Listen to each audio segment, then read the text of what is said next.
an rem mangai na aluang lia te thom mo yani hivana kian ke ang ting lo rua isua kia nga kan le nga alusual don ke ang ting lo ta kong ai na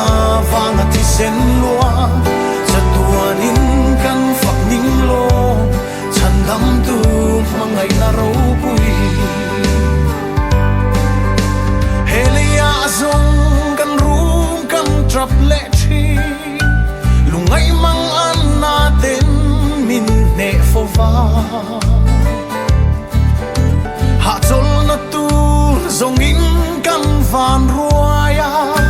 ma se mangai tu ang chu ka then hun chuan mo khapang mang an na te abo ve to ang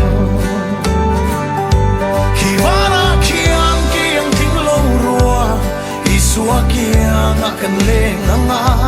alusual don kiang ting lo ta kong ai na vang at isen luang sa tuanin kan fak ning lo chan dam tu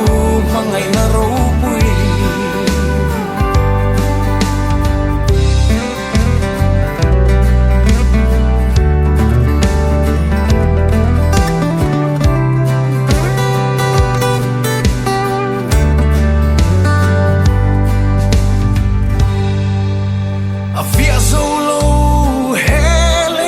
trong hian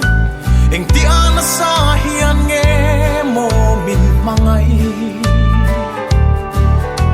eng ti ke mo kala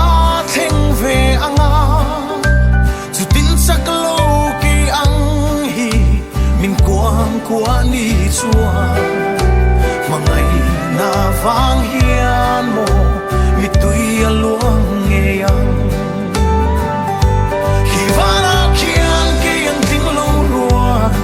isua kiang akan le nga alusual don ke yang tim lo ta kong ai na va na ti sen